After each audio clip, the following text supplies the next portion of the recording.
Materyal na kaligayahan, ilusyon nga lang ba? Unang bahagi mula sa Gabay Harif. May tanong po ako. Kasi po may mga tao na alam na nilang mali, pero ginagawa pa rin nila. Ano po ang masasabi ninyo doon?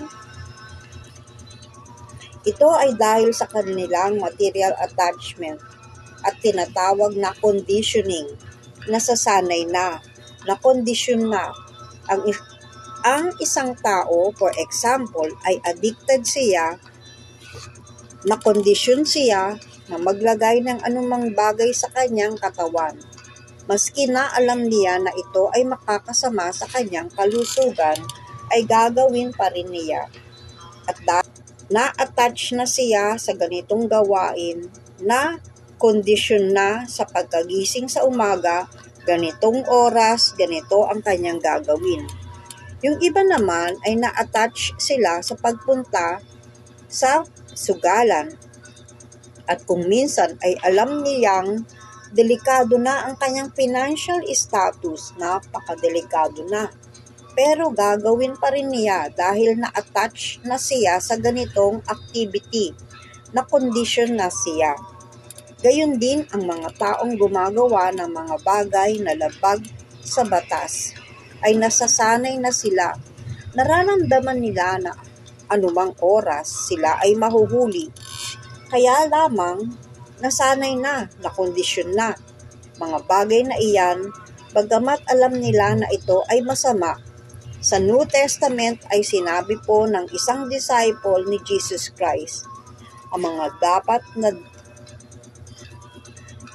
bagay na dapat mong gawin ay hindi ko ginagawa. At kung ano naman ang dapat kong gawin, iyon yung hindi ko ginagawa. So yan ay dahil nasanay nga po na gumawa ng hindi tama ang mga tao. At ang paggawa ngayon ng tama ay parang nakalimutan na nilang gawin. Parang yung isang taong matagal siyang hindi naglalakad. Ngayon kapag siya ay maglakad, parang siya ay naninibago na parang ito ay napakahirap. At nasanay na siyang nakaupo sa wheelchair. So ito ay parang mas madali para sa kanya ang umupo na lamang kaysa siya ay maglakad. Sa isang napakagandang description ng ganitong klaseng sitwasyon, ang sabi po sa Vedas ay kung minsan ang spirit soul, tayo po iyan, ay nakikita niya ang katotohanan, na-realize niya ang futility, ang walang saysay na mabuhay nang nakasentro sa pag-enjoy ng ating mga senses, mga pandama, maghahanap ng happiness dito sa material world by sense enjoyment or by accumulation of wealth or trying to achieve certain position or fame. Minsan ay nakikita niya ang futility ng ganitong klaseng pamumuhay, pero napakasamang palad niya. He is so unfortunate because of becoming attached to those activities. Yung living entity, hindi po niya maiwaksi, hindi niya matigil gawin ang mga bagay na iyan. He is so unfortunate that he cannot give them up. Ngayon, ano po ang dapat na solusyon? Ang solusyon ay ang makita ang tamang course of action.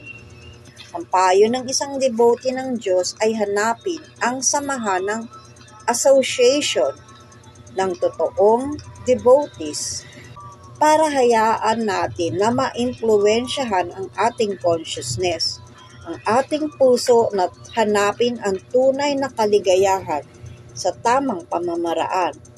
Hindi sa pamamaraan ng mga taong dito sa mundong ito. Ang katanungan mo kanina ay meron mga tao na alam na nila na masama pero ginagawa pa rin nila. Sa katotohanan, ang lahat ng tao dito sa material world ay hindi ganyan. Hindi na para bang maraming mabubuting tao sa material world at meron iilan na alam nila na masama pero gagawin pa rin nila. Sa katotohanan, ang mga nasa material world ay sila iyong ayaw magsilbi sa Diyos. Ang pinakamahalaga sa kanila ay ang kanilang pansariling kaligayahan. Hindi nila nakikita na ang pagsisilbi sa Panginoon ang magbibigay sa kanila ng totoong kaligayahan. Akala nila ay makahahanap sila ng happiness dito sa material world. Ang kalagayan niyan ay inihahalin tulad sa paghahanap ng enjoyment sa pagkain ng isang camel.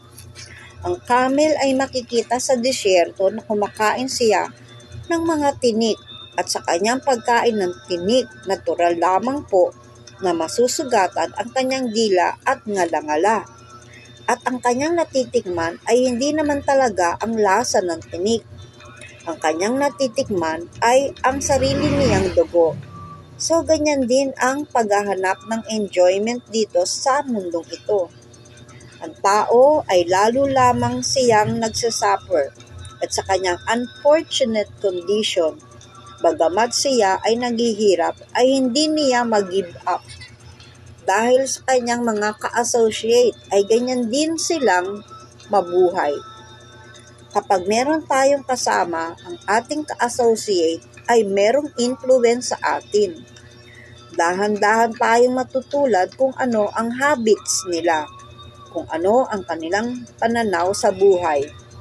Naiimpluwensyahan ang ating state of consciousness.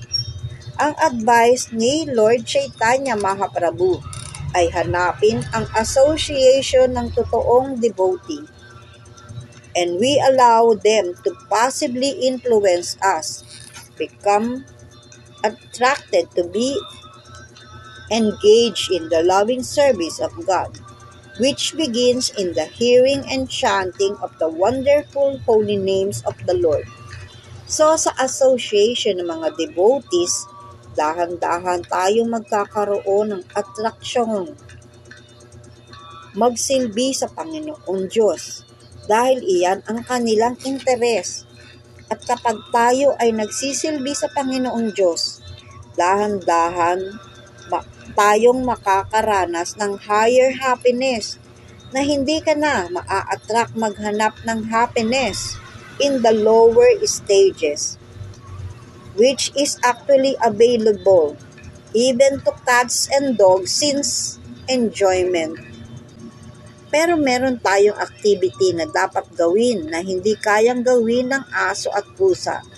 At ito ay ang alamin kung paano makagawa ng mga activities na magbibigay tuwa sa Panginoon. Hari